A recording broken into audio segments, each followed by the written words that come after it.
تو آپ کو پتہ چل سکتا ہے کہ آپ پہ جادو کس نے کیا ہے یا جادو ہوا ہوا ہے؟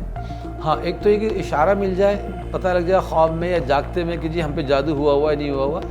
اس کے لیے جو سورہ الم نشرح لک صدرک ووضعنا عنک وزرک الذی انقض ظہرک، یہ شروع کی 3 آیتیں. ویسے اگر پوری صورت پڑھنا چاہے تو پوری صورت بھی پڑھ سکتے ہیں.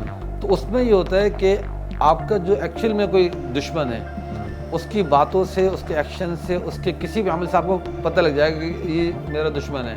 یا تو کھلم کھلا آپ کے سامنے ظاہر کر دے گا، یا خواب میں کوئی انڈیکیشن مل جائیں گے کہ ہاں بھئی آپ کی دشمنی میں لگا ہوا. اچھا، اس کو پڑھنا کیسے ہے، کیا پڑھنا ہے؟ ویسے تو یہ آیت ہے، یہ دعائیں بہت سارے پرپس کے لیے ہوتے ہیں، لیکن ابھی آپ نے جو سوال کیا کہ کسی طرح پتہ لگ جائے کہ کوئی جادو کروا رہا ہے، تو اس کے لیے الم نشرح لک صدرک ووضعنا عنک وزرک الذی انقض ظہرک، ان صورتوں کو یا اس آیت کو 30ویں پارے میں یہ تو شروع کی 3 آیتوں کو کم از کم 313 بار یہ کسی نماز کے بعد باوضو ہو کے بیٹھ کے پڑھیں، اور اس نیت سے پڑھیں کہ اللہ اگر مجھ پر کوئی دشمنی میں، حسد میں، جادو یا نظر کروا رہا ہے، عملیات کروا رہا ہے، تعویذات کروا رہا ہے، تو اس کو میرے اوپر کھول دے، میرے سینے میں اس کا راز کھول دے کہ کون ہے وہ، تاکہ میں اس سے محتاط رہ سکوں اور اس کی دشمنی سے بچ سکوں.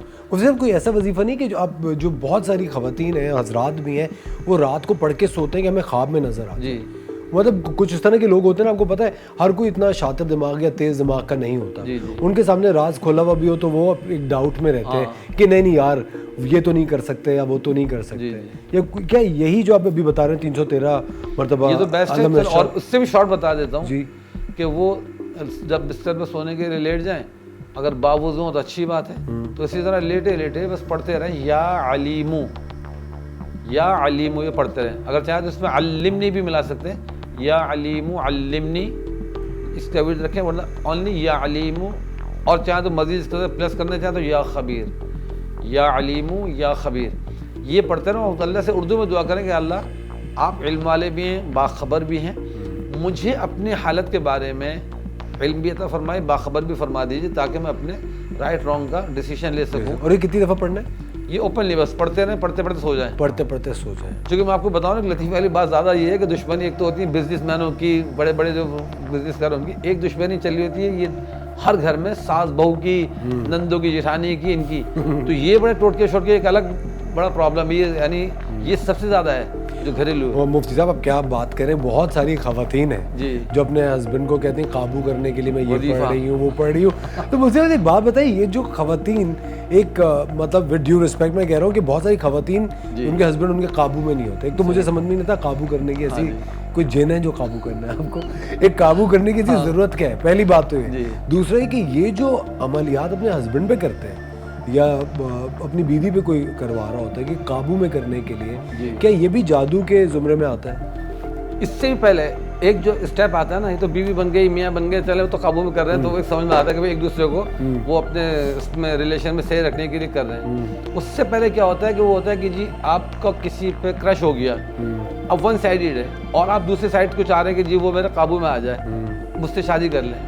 تو اس کے لیے بہت زیادہ وظیفے ہوتے ہیں. لڑکیاں الگ کر رہی ہوتی ہیں، لڑکے الگ کر رہے ہوتے ہیں، اور پڑھ پڑھ کے تو کھلا رہے ہوتے ہیں، بہانے سے کلاس میٹ ہیں.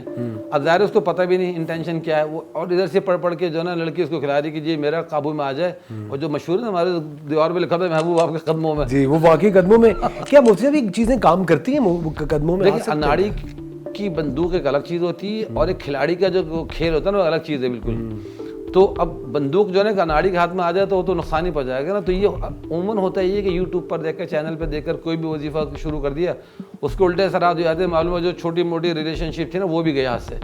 تو اس لیے اول تو دیکھیں اس طرح شرعاً جو ہے نا جائز نہیں ہے کہ کسی لڑکے کو قابو میں کرنے کے لیے لڑکا کوئی عمل کرے کسی لڑکی کو قابو میں کرنے کے لیے. تو یہ عمل شرعاً جائز نہیں ہے. نارمل ایک دعا کرنا کہ اگر آپ کو کسی سے شادی کرنی، چاہے وہ لڑکا چاہتا ہو چاہے لڑکی چاہتی ہو، اس کے لیے دعا کرنا. یہ ایک میں وظیفہ کے ساتھ میں بتاتا چلوں، سورہ کوثر جو انا اعطیناک الکوثر، عموماً مجھ سے پوچھتے ہیں بہت سے لوگ کہ پسند کی شادی کرنا چاہتے ہیں، تو پسند کی شادی یا کسی کو اپنی طرف شادی کے لیے راغب کرنا، چلیں ایک پازیٹیو وے ہے. قرآن نے بھی اس کی اجازت دی ہے کہ پسند کی شادی کر سکتے ہیں، اور یہ رائٹ لڑکی لڑکا دونوں کو ہے.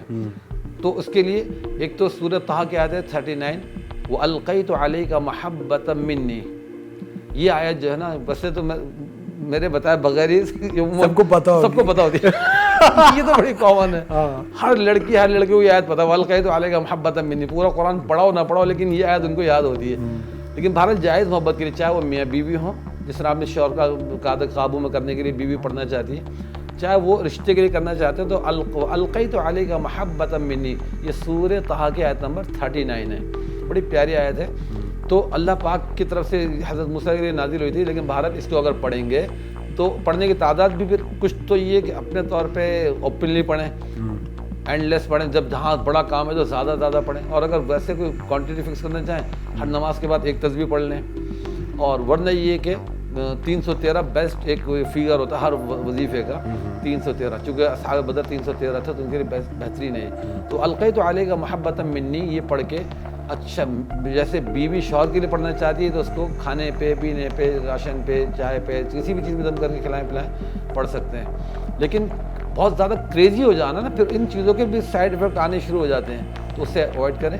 باقی نارمل میاں بیوی کا ایک دوسرے کا خیال رکھنا اور ایک دوسرے کے لیے اچھا ہو جانا بہتر ہے. لیکن بہت سی خواتین میں نے دیکھا کہ کچھ ناجائز لمٹس بھی کراس کر جاتی ہیں اپنے شوہر کو قابو میں کرنے کے لیے, سفلی وغیرہ تک چلی جاتی ہیں. تو اس طرح کچھ گندے ٹوٹکے ہیں جو میں یہاں نہیں بیان کر سکتا, وہ اس طرح کے ٹوٹکے مسلمان عورتیں بھی کر رہی ہوتی ہیں کہ جی ہمیں تو صرف شوہر کی محبت چاہیے نا, اس لیے ہم کر رہی ہیں. اس میں زبان بندی کے لیے کچھ عمل ہوتے ہیں, گندے عمل, کوئی کسی سے سن لیا, کسی نے گیدڑ سنگی پر عمل شروع کر دیا. اب گیدڑ سنگی آپ نے نام تو ویسے سنا ہے, لیکن گیدڑ سنگی بڑی مہنگی ٹھیک ٹھاک اوریجنل گیدڑ سنگی ہوتی بکتی ہے, اور دیکھیں اس کی بھی ہر چیز کا کوئی نہ کوئی انرجی ہوتی ہے, ایک پاور ہوتا ہے, اور اس کے اثرات ہوتے ہیں. تو بہرحال فی الحال تو یہ کہ پسند کی شادی کے لیے میں نے سورہ کوثر کا بتا دیا کہ وہ پڑھ سکتے ہیں, اور محبت کے لیے القیت علیک محبۃ منی. مفتی صاحب کہتے ہیں کہ چھوٹے بچوں کو بہت نظر ہو جاتی ہے جی, اور کچھ تو کہتے ہیں کہ ہمیں اس نے نظر لگا دی. اب ایک یہ بھی سائنس ماننے کی کہ پتہ نہیں چلتا کس کی نظر آپ کو لگ جاتی ہے. بیسکلی نظر کا کانسیپٹ کیا, نظر لگتی کیسے ہے, کس کی لگتی ہے؟ ہاں نظر دیکھیں میری آپ کی ہر ایک کی لگ سکتی ہے اور لگتی ہے. یہ نہیں کہ میں سمجھوں کہ دوسروں کی نظریں مجھے لگ رہی ہیں, میری نظر کسی کو نہیں لگ رہی.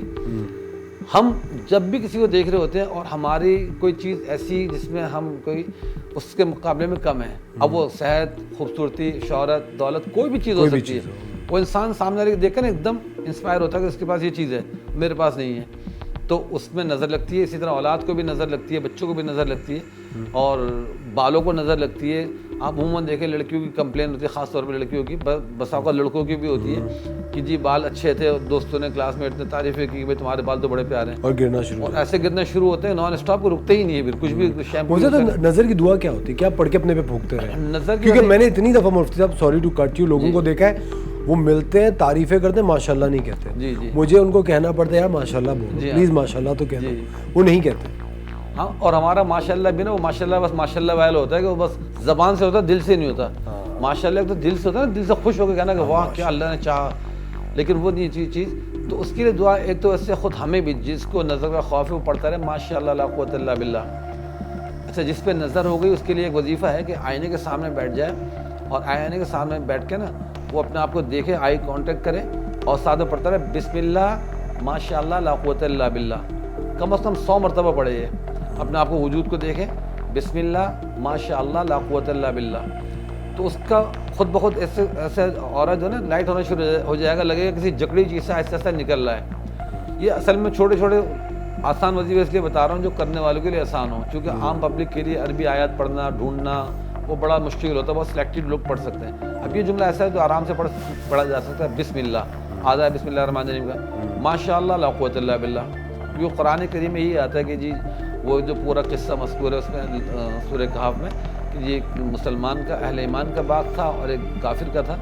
تو جو کافر جب باغ میں داخل ہوتا تھا کہتا تھا دیکھو اگر میں کوئی مقرب بندہ نہ ہوتا, تم جس علاقے کی بات کرتے ہو تو مقرب نہ ہوتا تو میرے پاس یہ باغ, یہ کھیتیاں, یہ نہریں کیسے ہوتی ہیں. تو دوسرے جو مسلمان تھا اسے سمجھایا کہ بھائی جب تم باغ میں جایا کر تو کہا کر لولا اذ دخلت جنتک قلت ماشاء اللہ لا قوت الا باللہ. تو تجھے چاہیے کہ تو اپنے باغ کو دیکھے گا ماشاء اللہ لا قوت الا باللہ, کہ اللہ نے کیا چاہا, کیوں اللہ کے چاہا کے بغیر کچھ بھی نہیں ہوتا. وہ کہنے لگا جی یہ میں کیوں کہوں, یہ تو میرا اپنا محنت سے سارا کیا ہوا ہے. اگلے دن جب گیا تو معلوم ہوا کہ اس کے اوپر ایک آندھی آئی, اور آندھی نے سارے باغ کو جاڑ کے بالکل تہس نہس کر دیا. تو اس لیے ماشاءاللہ جو ہمارے ساتھی ہیں وہ احتیاط کریں, اور ماشاءاللہ لازمی ویسے ورد بھی رکھا کریں.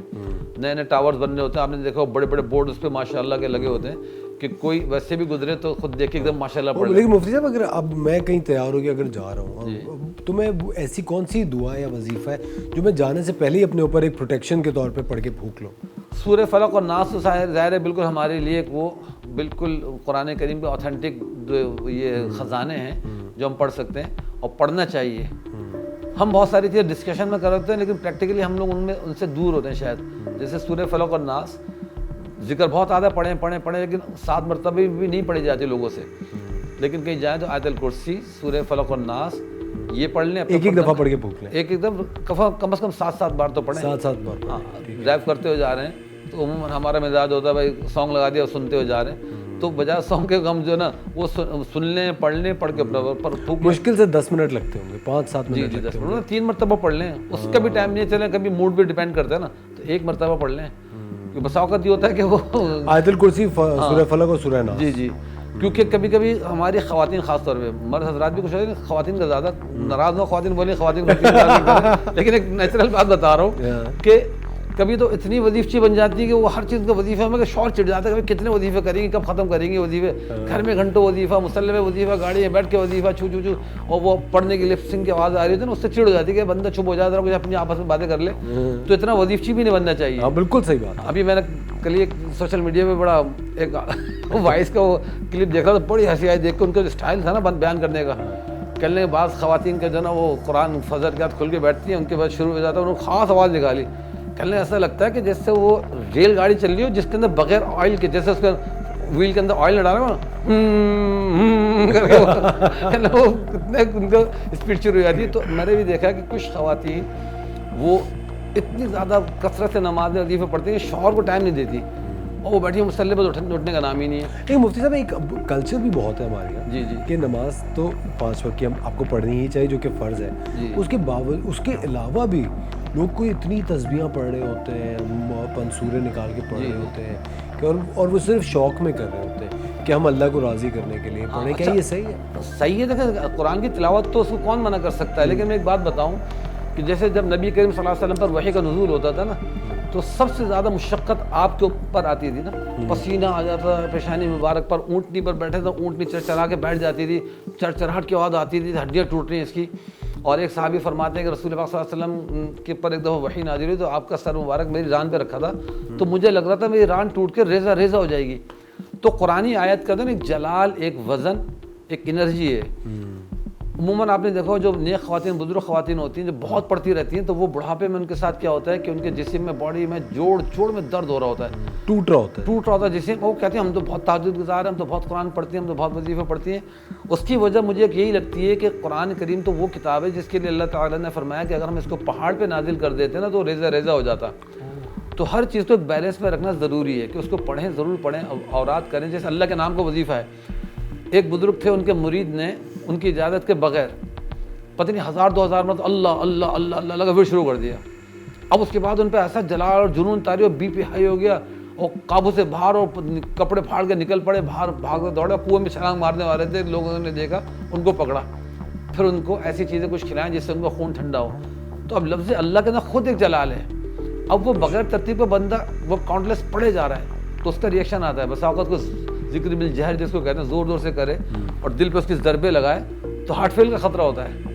جس طرح ہمارے وہ ورک آؤٹ کے اندر ہوتا ہے نا کہ جی اگر آپ ویٹ زیادہ اٹھا لیں اور آپ پلینک کر رہے ہیں اور یہ کر رہے ہیں, جمپنگ کر رہے ہیں, ایک دم اچانک آپ کی جو ہے نا وین پھٹ گیا اور دل آپ کا پھٹ گیا اور ہارٹ اٹیک ہو گیا, تو تھوڑا اعتدال میں. تو روحانی دنیا میں اس سے زیادہ پاور ہوتی ہیں کہ وہ چیزیں جو نا پھر ہر چیز کا ایک موکل ہوتا ہے. ایک کیا پتہ نہیں کتنے موکل ہوتے ہیں, ان موکلوں کا پریشر آ رہا ہوتا ہے. تو اس لیے پڑھنے پڑھانے میں ذرا احتیاط کریں, اتنا زیادہ کثرت سے نہ پڑھیں, کیونکہ ہمیں بشر کا تقاضا ہے کہ وہ کہیں نہ کہیں سے گناہ بھی ہوں گے. تو گناہ ثواب چلتا ہے تو بیلنس رہتا ہے. اور جہاں بہت زیادہ پڑھنا پڑھانا ہو تو پھر وہ صحت پہ آزمائش ایسی آتی ہے کہ ہڈی ہڈی وہ بول پڑتی ہے. اچھا مفتی صاحب, مجھے ایک بات بتائیں, اللہ تعالیٰ کے قریب رہنے کے لیے یا اپنے آپ کو ایک سیٹسفائی کرنے کے لیے کتنی عبادت ضروری ہے ویسے؟ ایک تو اپنے 5 وقت کی نماز پڑھ لی جو کہ فرض ہے, اس کے علاوہ آپ کو کتنا کچھ کرنا چاہیے یا ضرورت نہیں ہے کرنے کی؟ دیکھیں اللہ سے قرب کا تو یہی ہے نا, جیسے میں اور آپ بیٹھے ہوئے ہیں, اب ہم اگر دینی مقصد کے لیے بیٹھے تو ہمارا یہ بیٹھنا بھی اللہ کی عبادت میں شامل ہوتا ہے. میاں بیوی بظاہر لگتا ہے کہ جی دنیاوی ریلیشن ہے, لیکن اللہ تعالیٰ نے اتنا پیار رکھا ہے کہ میرے لیے 5 وقت نماز پڑھو اس سے زیادہ امپورٹنس ہمیں دینی ہے اپنی بیوی کو, بچوں کو, پڑوسیوں کو. ایک حدیث ہے جس کا مفہوم یہ ہے کہ رسول پاک صلی اللہ علیہ وسلم نے فرمایا کہ جی تم 1 دینار ہے جو اللہ کی راہ میں خرچ کرتے ہو, 1 دینار وہ جہاد میں خرچ کرتے ہو, 1 کسی غریب کی مدد میں خرچ کرتے ہو. آپ نے 4-5 آپشن دے کے فرمایا کہ 1 دینار وہ جو تم اپنی بیوی پہ خرچ کرتے ہو تو سب سے زیادہ ان دیناروں میں وہ دینار افضل ہے جو تم اپنی بیوی پہ خرچ کرتے ہو. تو عبادت ہماری دیکھیں یہ سراؤنڈنگ میں ہم جو کچھ بھی کر رہے ہیں نا, ٹریول کر رہے ہیں, سبحان اللہ سخر لنا دعا پڑھ رہے ہیں, یہ سب چیزیں ہماری عبادت بن جاتی ہے. کھانا کھا رہے ہیں بسم اللہ علیہ برکت اللہ پڑھ لیا وہ عبادت. تو یہ کنیکشن تو اللہ سے ہمارا ہر وقت ہے. 5 نماز تو وہ ہیں فرض, لیکن اس کے ساتھ ساتھ پھر جو ہم دوسروں سے ملنا ہے, رویہ اختیار کرنا, سخاوت اختیار کرنا, اس کی وجہ سے جو ہمیں ہر وقت اللہ کی طرف سے عبادت کا ایک درجہ مل رہا ہوتا ہے نا. یعنی ایون یہ حدیث میں آتا ہے کہ ایک شخص دیکھو جنت میں خوب وہ اٹکھیلیاں کر رہا ہے, شرارتیں کر رہا ہے, اچھل کود کر رہا ہے, خوش پھر رہا ہے, حالانکہ اس کے نیکی اعمال اتنے نہیں ہیں. وجہ کیا تھی کہ اس نے راستے میں چلتے ہوئے ایک لکڑی کا تنا پڑا تھا جس سے راستے میں رکاوٹیں ہو رہی تھیں, اس نے سائڈ میں کر دیا, اب وہ جنت میں انجوائے کر رہا ہے. تو یہ چھوٹی ایک نیکی بھی کاؤنٹ کر جاتی ہے. ایک نیکی وہ بظاہر ہمارے نزدیک کوئی اس کی ویلیو نہیں کہ جی تنا سائڈ میں کر دینا, راستے سے ہٹا دینا, اور رسول پاک صلی اللہ علیہ وسلم فرما کہ جو جنت میں عیش کر رہا ہے. مفتی صاحب اس طرح کے بہت سارے لوگ ہوتے ہیں جو کہ آپ کے پیسے کھا جاتے ہیں. جی جی, جیسے میرے پہ ایک کمپنی ہے, میرے پیسے کھا گئی, شاید میرے بھی کھائے ہوں گے, آپ کے بھی کھائے ہوئے ہیں انہوں نے. لیکن مجھے ایک بات بتائیں, وہ عمرے پہ اگر جا رہے ہیں اور عبادتیں کر رہے ہیں, کیا وہ عبادتیں ان کی قبول ہوں گی؟ انڈیویجول اگر کوئی ذمہ دار ہے تو وہ تو ظاہر جو اصل کرتا دھرتا ہے نا, جس کی نالج میں یہ بات ہو کہ جی میرے ڈیپینڈنٹس کے یہ رائٹس میرے اوپر ہیں اور نہیں پے کیے, تو عبادتیں وغیرہ پھر سارے منہ پہ دے ماری جائیں گے اللہ کی طرف سے. کیونکہ اللہ کے ہاں حقوق العباد اور مالی حقوق, کسی کا اگر حق ہے, کسی سے آپ نے کام لیا ہے اور اس کو اگر وہ ٹاپ موسٹ ہے جی, تو وہ تو پھر ٹھیک ٹھاک اس کے اندر رگڑا ہے. تو اللہ پاک کو یہ چیز ناپسند ہے.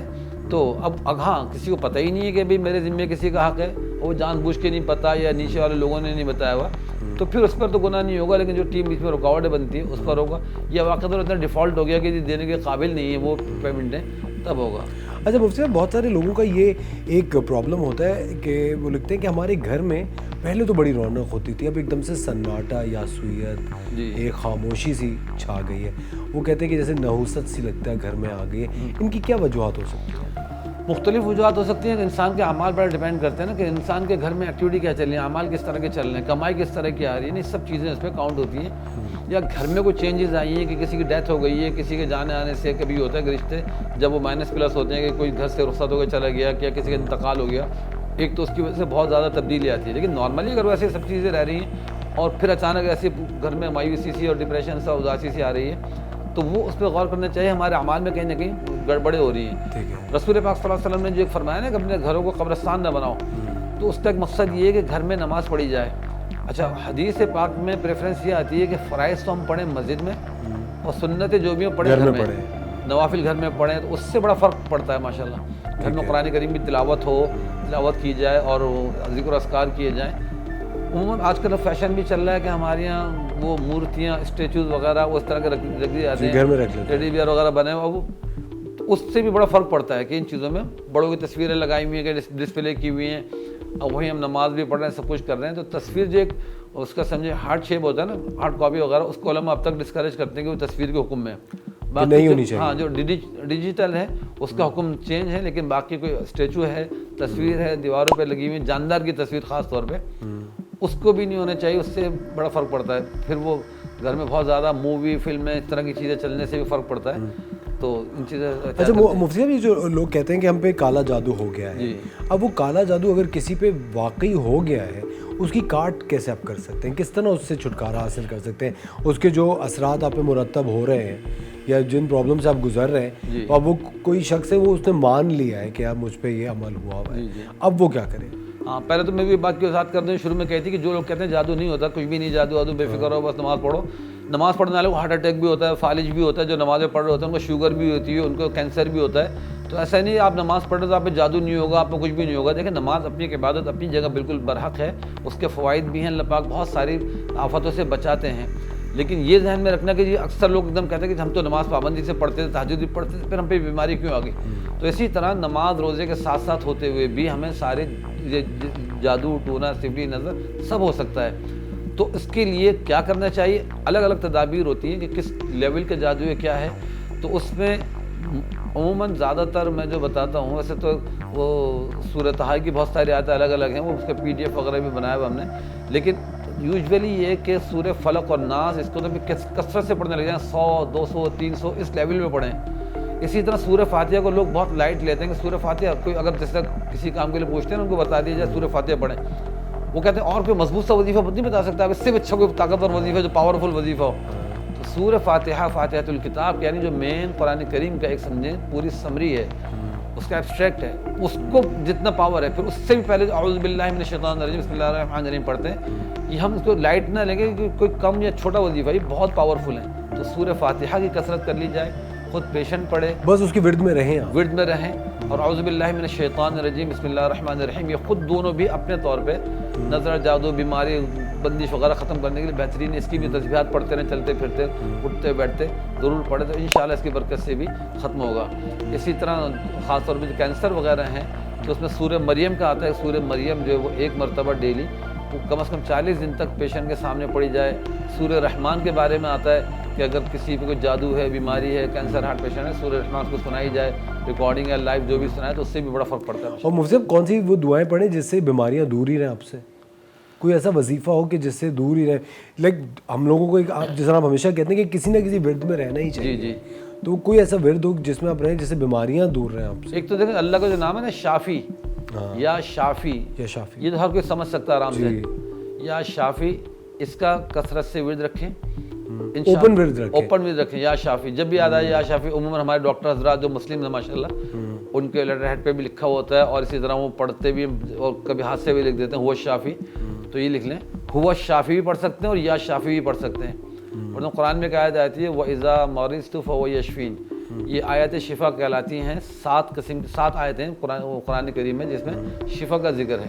آیات شفا کے نام سے اگر آپ گوگل کریں گے تو اس کے پرنٹ سامنے آ جاتا ہے, تو اس میں وہ 7 کے 7 جو قرآن کریم میں شفا کی آیتیں وہ موجود ہیں. تو ان 7 آیات کو جتنے بھی ہو سکے کم از کم 7 مرتبہ تو پڑھ کے اپنے اوپر دم کریں, پانی میں دم کر کے پیتے رہیں, تو انشاءاللہ شفا میں رہیں گے. اسی طرح سورہ فاتحہ ہو گئی, فلق ناس ہو گئی, اس کو بھی صبح شام پڑھتے رہا کریں, بچوں کے لیے بھی پڑھا کریں, دم کیا کریں, تو نظر سے بیماریوں سے انشاءاللہ محفوظ رہیں گے. لوگ کہتے ہیں ہمارے گھر میں جن ہے, یہاں اثرات ہیں, سیڑھیوں پہ اثرات ہیں, ارے دفتر میں اثرات ہیں, یہاں اثرات ہیں. ہمیں کیسے پتہ لگایا جائے کہ واقعی کہیں پہ اثرات ہیں, اور اگر اثرات ہیں تو وہ آپ کو کس طرح تنگ کر رہے ہیں؟ ہاں, یہ تو دیکھیں حقیقت جن ہے, پوری قرآن میں سورہ جن موجود ہے. حضرت سلیمان علیہ السلام کے واقعات موجود ہیں, ان کے پاس پاورز بھی ہیں. اور انسان سے پہلے تو پوری دنیا میں جناتی آباد تھے نا, تو ان کے گھر بار کاروبار سب چیزیں چلتی ہیں.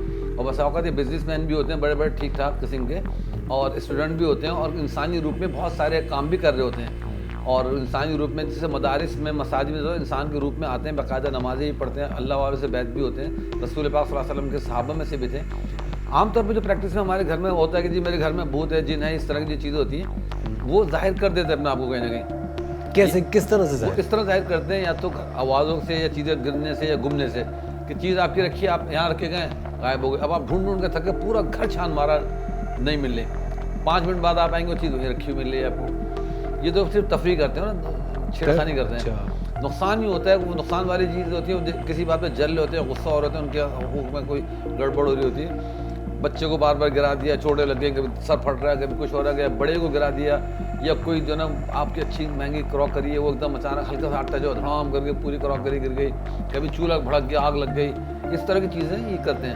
اچھا, سارے لوگ وہم میں نہ پڑیں کہ جی اگر سب کچھ ٹوٹ پھوٹ ہو رہی ہے, سب جنازی کر رہے ہیں, یہ بھی مسئلہ ہے نا, مشکل ہے کہ ایک چیز کو ڈیفائن کرو تو لوگ دوسرے پھر پہلو کو دیکھنے لگ جاتے ہیں. تو سب گھروں میں ضروری نہیں یہی ہو رہا ہو, لیکن ان کی اپیئرنس ہوتی ہے کیونکہ ہمارے ساتھ. مجھے پتہ کیسے لگائیں کہ یہاں جنات ہیں یا کسی جگہ پہ اثرات ہیں؟ پتہ لانے کی ضرورت ہے, خود پتہ لگوا دیتے ہیں. اچھا, پتہ لگ جاتا ہے. یہ جیسے کبھی ہوتا ہے کہ آپ پڑھ کے سوئیں, کچھ خواب میں دیکھیں, یا کچھ بھی ایسی چیز. کیونکہ دیکھیں نارمل گھر میں تو جب کوئی چیز فیل نہیں ہو رہی تو اس کو زبردستی اپنے اوپر یہ طاری مت کریں, طاری نہ کریں کہ یہاں جنات ہیں. جس طرح ملائکہ ہر جگہ آتے جاتے رہتے ہیں اللہ کے حکم سے, اسی طرح جنات کا بھی ایک گزر بسر ہوتا ہے. یہ ضرور ہے کہ کیٹیگری ہے کہ کچھ مسلم ہیں, کچھ نان مسلم ہیں, کرسچن ہیں, ہندوز ہیں, سارے اس میں مذہب والے ہوتے ہیں. ایون یہ مسلک بھی ہوتے ہیں, دیوبندی, بریلوی, شیعہ, اہل حدیث, یہ تک بھی ہوتے ہیں. پوری جس طرح انسانوں میں ساری چیزیں نا, ساری چیزیں ان میں بھی ہیں کہ بڑے بڑے یہ اس میں معتقد بھی ہوتے ہیں لوگوں کے. تو جن تو ایک وہ ہوتا ہے کہ جو جن ہے اس کی ایکچوئل جو سائز ہے وہ یہی بس 2.5 سے 3 فٹ کی, لیکن اللہ نے اس کو اختیار دیا کہ جی روپ دھار سکتے ہیں, یہ بلند و بالا ہو سکتے ہیں, اور ان کی عمریں جو ہے ہزاروں سال لمبی عمریں ہو سکتی ہیں. دوسرا ایک چیز یہاں پہ واضح کروں, ایک ہوتا ہے وہ ہمزاد, ہمزاد میرا اور آپ کا بھی موجود ہے ابھی نا, ہمارے بیک اپ کہلاتا ہے. وہ ایک لکوڈ شیپ میں ہمارے ساتھ پیدا ہوتا ہے, وہ ہر ایک انسان کے ساتھ, اور وہ انسان کو نگیٹیوٹی میں مبتلا کرتا ہے. کبھی اگر انسان عبادت گزار بن جائے تب تو شریف ہو جاتا ہے, ادروائز ہوتا ہے وہ منفی چیزوں کی طرف راغب کرتا ہے, گناہوں کی طرف. وہ ہر ایک انسان کے ساتھ ہے. نارمل انسان کی اگر ڈیتھ ہوتی ہے تو وہ اس کے ساتھ قبر کے اوپر سرہانے جا کے اس کے بیٹھ جاتا ہے, 3 دن تک رہتا ہے, 3 دن بعد اس کی بھی ڈیتھ ہو جاتی ہے. لیکن عموماً عامل مسلمانوں میں بھی اور ہندوؤں میں بھی, جادوگروں میں بھی وہ ہوتا ہے کہ وہ اس کو قابو کر لیتے ہیں. جیسے قبروں پہ جب کوئی تازی تدفین ہوئی ہے تو وہاں سے جا کے اس حمزاد کو قابو کر لیتے ہیں, اور عموماً پھر وہ حمزاد لوگوں سے اس سے کام لیتے ہیں. کبھی وہ تو حمزاد بھٹک بھی جاتا ہے, جس کو عام طور میں بدرو کہتے ہیں نا. تو بدرو کا کانسیپٹ تو نہیں, لیکن حمزاد جو ہے نا, وہ جیسے ایکسیڈنٹ ہو گیا کسی کا, وہ ایک دم کہیں بھٹک گیا, وہ اس کا حمزاد بھٹک گیا. اب وہ جو ہوتا ہے نا کہ شبیہ نظر آ رہی ہے, اکثر نظر شبیہ, تو حمزاد ہوتا ہے وہ اسی طرح ریپیٹ ہوتا رہتا ہے جگہ جگہ. تو وہ چیز ہوتی ہے حمزاد, لیکن وہ بھی ایک لکوڈ شیپ میں ہوتی ہے. تو وہ کبھی انسان کے اندر گھس جاتا ہے, وہ آوازیں بدل لیتا ہے, انسان جو ہے نا اس میں انکانشیس ہو جاتا ہے. تو وہ حمزاد والی زیادہ کیفیت ہوتی ہے. اور اس میں یوزولی زیادہ تر جو میرے تجربے میں آیا کہ ہندو زیادہ حمزاد ہوتے ہیں, کیونکہ ان کی ڈیڈ باڈی کو جلایا جاتا ہے نا. تو جب سے خطاب کرو, بات کرو, تو بتاتا ہے میں انڈیا سے آؤں, میں فلاں محلے کا ہوں, فلاں علاقے کا ہوں, فلاں جگہ کا ہوں. ان سے بات کون کر سکتا ہے؟ وہ جب حاضری ہوتی ہے نا, حاضری یعنی جس شخص پہ ہوتی ہے, جو عامل کر سکتا ہے. ہاں, تو وہ کسی بھی اگر جن ہے, ایک نارمل انسان بیٹھا ہو, لیکن جب کوئی پڑھائی کرنے ایک دم وہ حاضر ہو جاتا ہے.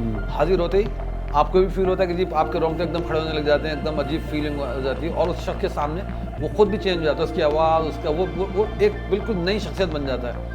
اگر فیمیل ہے تو مرد کی آواز بات کر رہا ہوں, اس کی آواز بھی چینج ہو جاتی ہے. میں تجھے یہ کر دوں گا, میں تجھے ایسا کر دوں گا, ایسا کر دوں گا, اس طرح کی آوازیں نکلنے لگ جاتی ہیں. میں پرسنلی اس کا عامل نہیں ہوں, جنات کا عملیات سے اوائڈ کرتا ہوں. لیکن چونکہ روحانی علاج وغیرہ کرتا ہوں, اس میں بسا اوقات اس طرح کے اچانک کیس آ جاتے ہیں جب میں میرے اپنا طریقہ کار کہ مکمل طور پہ علاج ہو جاتا ہے, آزاد ہو جاتے ہیں. کچھ کا ہو جاتا ہے, کچھ بیچارے زندگی بھر اس کو بھگتتے رہتے ہیں. میجورٹی کا الحمدللہ ہے کہ ہو جاتا ہے, لیکن کبھی کبھی اتنا خطرناک آنے والے پر سے ڈیپینڈ کرتا ہے کہ وہ کتنا پاورفل ہے. مفتی صاحب کہتے ہیں کہ اگر آپ ناپاکی کی حالت میں ہو تو آپ کے اوپر اس طرح کی چیزیں حائل ہو جاتی ہیں. یہ پاسبل ہے, لیکن پاک لوگوں پہ بھی آ جاتے ہیں. میں نے جب ہم لوگ پڑھتے تھے مدرسے میں, بڑے نیک متقی طلباء کے اوپر بھی دیکھا کہ ایسے عاشق ہوئے کہ ان کی ڈیتھ ہو گئی چند دنوں میں. بالکل جکڑ لیتے ہیں اندر سے نا, وہ اتنا عاشق ہو جاتے ہیں کہ وہ کہتے ہیں اب اس کو چھوڑنا ہی نہیں ہے. تو یہ چیزیں بھی ہوتی ہیں. پھر دوسرا آپ نے کہا کس طرح پتہ لگتا ہے گھر میں جن ہے نہیں ہے, تو اکثر آپ کو دیکھنے کو ملے گا لوگ کمپلین کرتے ہیں گھر میں ایک دم خطرناک گندی اسمیل آ رہی ہے, بدبو آنے لگ جاتی ہے, جیسے کوئی سڑا ہوا گوشت ہو, فش ہو, اس طرح کی. کبھی ہوتا ہے ایک دم بہت اچھی خوشبو آنے لگ جاتی ہے, ایک دم جیسے ابھی آج کل میرے پاس ایک فیملی آ رہی ہے, وہ اکثر یہ بتاتے ہیں 2-3 ہفتے سے ان کے ساتھ یہ ہو رہا ہے کہ جی وہ ایک برانڈ کا نام نہیں لے سکتے شاید, میں اس لیے احتیاط کروں گا, نہیں لے سکتا. ہاں, جے ڈاٹ کے باہر کے پرفیوم, کہ وہ ہم لوگوں کو پسند ہے, گھر میں رکھے ہوتے ہیں, لگاتا کوئی نہیں, صبح صبح اس کو خوشبو آ رہی ہے کہ جی اس کا پرفیوم جو ہے نا وہ گھر میں پوری خوشبو مہک رہی ہے. اب وہ کیسے مہک رہی ہے, 2-3 ہفتے سے ان کے ساتھ یہ ہو رہا ہے. تو وہ ان کی پریزنس کی نشانی ہوتی ہے کہ جی اس وقت یہ موجود ہے یہاں پہ نا. تو اس کے لیے بھی ساتھ میں پڑھائی بتا دوں, جو واش روم جب جاتے ہیں نا, واش روم کی ایک دعا آتی ہے اللہم انی اعوذ بک من الخبث والخبائث.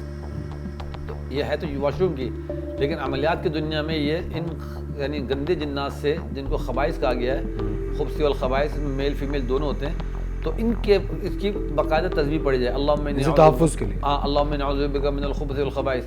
کیونکہ اکثر یہ ہوتا ہے جن گھروں میں ہوتے ہیں, تو جب وہ خواتین, ان میں ینگ لڑکیاں بھی ہو سکتی ہیں, ایجڈ بھی ہوتی ہیں, پوری باڈی پہ ان کے نیل پڑے ہوتے ہیں, ناخن کا نشان کے کھرچ دیا پورا نا, کمر پہ, بازو پہ, کلائیوں پہ نشان آ رہے ہوتے ہیں.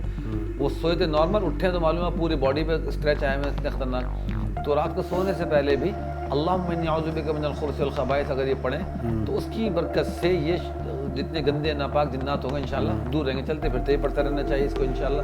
اور دوسرا اعوذ باللہ من الشیطان الرجیم یہ. اور ایک جاتے جاتے آخر میں ایک چھوٹا سا وظیفہ بتا دوں, ہر چیز کے لیے, بیماری ہو, پریشانی ہو, مجبوری ہو, کوئی تنگ کر رہا ہو, تو سورہ فلق کی جو شروع کی 2 آیتیں ہیں, قل اعوذ برب الفلق من شر ما خلق, کم از کم یہ 2 آیتیں تو اتنا پڑھیں, قل اعوذ برب الفلق من شر ما خلق.